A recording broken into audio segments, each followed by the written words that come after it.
حاجات اللي في ضربه البدايه عندنا النهارده، نادي الزمالك كان بيلعب مباراه الصبح الساعه 11 صباحا يعني حتى اللعيبه لسه ما لحقتش تصحى، واللعيب بيصحى 9 على ما يبتدي يفوق بقت الساعه 1. نادي الزمالك كان بيلعب النهارده مباراه وديه مع بتروجيت وخسر. اولا التوقيت بتاعها ما اعرفش مستر مستر جوزيه ما اعرفش يعني كان ايه الفكر بتاعه، او مستر جوميز سوري، يعني كان ايه الفكر بتاعه. ايا كان هو بيجرب، عايز يجرب لعيبه كانه تدريب بالنسبه له، برده مش مقياس يعني، لان الماتشات الوديه دي بصراحه مش مقياس حقيقي يعني. بس الغريبه ان جت في توقيت بسبب تصريحات كابتن حسين لبيب، اللي هو التصريح المشهور الشهير اللي بقى خلاص ترند دلوقتي، وبقى كل الناس بتتردد في الكلام، حتى المحلات وحتى المطاعم، وبقت ليله كبيره.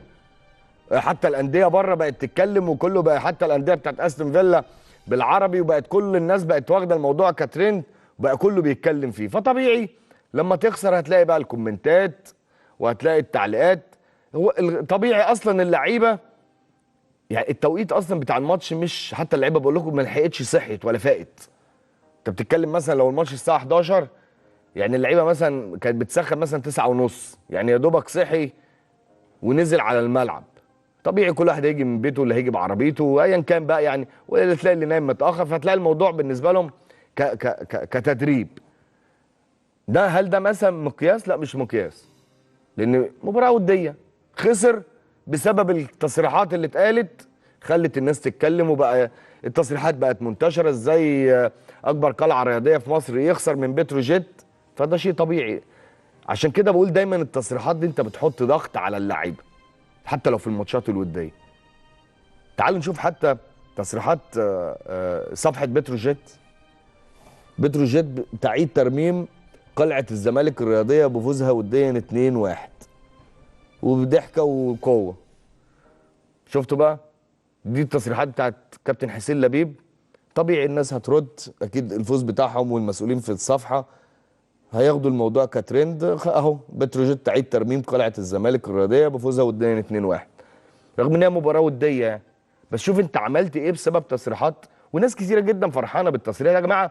هو مش موضوع تصريحات بس، الموضوع مش موضوع تصريحات ونقعد نتكلم كلام. يعني اقول مثلا انا يعني البرنامج بتاعي اقوى برنامج رياضي في الوطن العربي وفي مصر وفي افريقيا، ما ينفعش.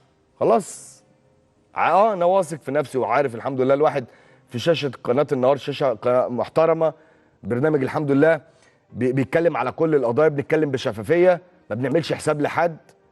فالحمد لله الواحد من غير ما يتكلم، هو احنا مسمعين اصلا. الناس بتتابع تصريحاتنا، والناس بتشوف ان احنا بنتكلم ايه، لان احنا بنتكلم كوره. ادي اهو. فما اقدرش اتكلم على نفسي كده، خلاص الناس بتتكلم. هل الناس انا اللي بقول لها اتفرجوا عليا او تابعوني؟ شغلك هو اللي بيتكلم، نتائجك هي اللي بتتكلم، حواراتك هي اللي بتتكلم، لعبك جوه الملعب هو اللي بيتكلم. اللي جاي اصعب. يعني انا بعتبر ان التصريح بتاع كابتن حسين لبيب ده عمل ضغط كبير جدا على اللعيبه وعلى الجهاز الفني. بقى خلاص الناس كلها متابعه، بقى موضوع ترند، والناس عايزه تشوف اكبر قلعه رياضيه في مصر. في الاخر خسران في مباراه وديه من بتروجيت اللي لسه صاعد حديثا 2-1. فطبيعي الناس هتتكلم وهتتردد وهتقول، رغم ان هي مباراه وديه.